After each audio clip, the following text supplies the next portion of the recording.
What's going on, guys? Welcome back to another short video. I'm working on a Chevy Tahoe here, and it has a common issue with the heater hose T's breaking off. As you guys can tell, this one broke off.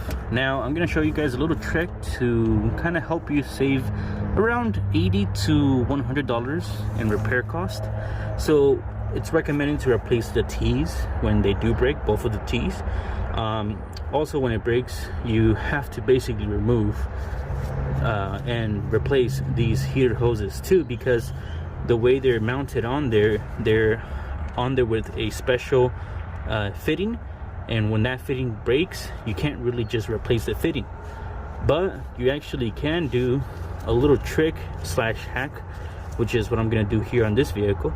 So this hose normally has this metal crimp fitting on here, and what you have to do to get it off is just squish it with a pair of pliers like these, and you just gotta keep working at it, and eventually it'll break. Now this hose is actually good, it's not gonna break one day or anything like that. These hoses last a long time. So what you can do here is just get that replacement T fitting. The replacement T fitting should look something like this, and I'll leave the part number in the description so that you guys can buy it as well. You can buy this from the dealer or from like a aftermarket place like AutoZone. So you fit it over like that, and then you put a clamp at the end so that it bypasses the fitting. So at this point, what you would want to do is, you want to make sure that this is above this little lip here, and you can just go ahead and put a little clamp on there, and that should be fixed, and you shouldn't have this issue again unless one of these fittings breaks, but that's usually not the case. Usually what breaks are these guys. And you can do the same thing to this other hose right here. It's a little bit different, but you're gonna basically do the same thing. You'll break off the little fitting at the end of the hose, and you'll just insert it into this and bypass the fittings altogether. This is gonna save you money, so that you don't have to replace these hoses when these break. So I have both of the heater hoses disconnected from the T's. They are a little bit difficult to get to. I have to get inside the engine bay, like on top of the engine, to have enough reach to get to those. I couldn't get a pair of pliers on them either. I just kind of pushed the hose forward, and then I pushed down on the clips on these guys, and when I did that, I pulled hard and it came out. So that's my little trick there. So this is an aftermarket part. This is not OEM. This is like 50 bucks. Aftermarket is like 20 bucks. They're both going to be fine as long as there's an O-ring inside of it.